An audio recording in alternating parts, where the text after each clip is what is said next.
¿Te gustan las tapas? Tasca Manduca te ofrece una amplia variedad, elaboradas artesanalmente y con los mejores productos. Pero si prefieres comer a la carta, disfruta de nuestros exquisitos arroces, carnes o pescados de la lonja. En Tasca Manduca, en la playa de Gandía, abrimos todo el año. Cada día te ofrecemos almuerzos populares y menú de mediodía. Tasca Manduca, disfruta de lo bueno.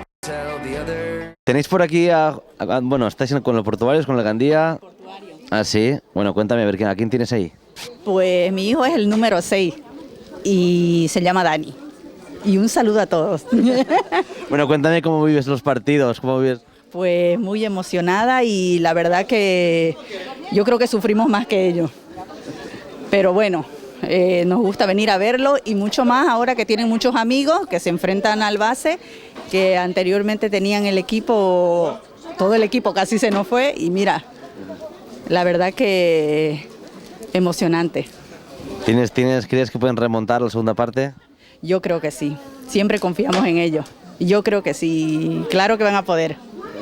Muy bien, gracias. Iván Villacañas. ¿De qué equipo? Del Portuarios. Bueno, ¿cómo estás viviendo el partido? A tope. Desde el primer gol ese que han metido, que lo ha metido mi hijo encima, estupendo, disfrutando del partidazo. Bueno, ¿y quién sufre más, tú o tú? Ella, la cuñadita. Mi mujer se ha ido corriendo. ¿A tu mujer se ha ido? Bueno, la cuñada también sufre, ¿no? Claro, claro que sí.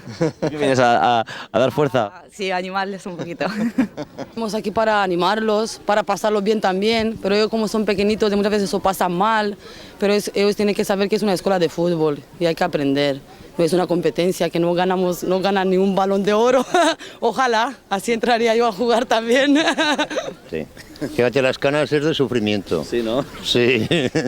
¿Desde que estás jugando? ¿Eh? ¿No te pierdes ni un partido? ¿Vas a todos los partidos? Todos, casi todos. Casi todos. Hay que apoyar ahí, ¿no? Es que además, bueno, el fútbol no ha sido mi deporte, pero bueno, por los nietos sí. Lo que haga falta, ¿no? No queda más remedio. Pues al final uno se hace... Muy bien, gracias. Oye, gracias. ¿Cómo se llama? Marc. Bueno, ¿y tú qué tal? ¿Tú cómo lo vives? Y a sufrir. ¡A por ellos! ¡A por ellos! ¡Hay que ganar! ¡A chillar! Mira, vengo... me han quitado la... Mira, venimos... Portu! Os vais a enterar cuando estamos nosotras. Perfecto.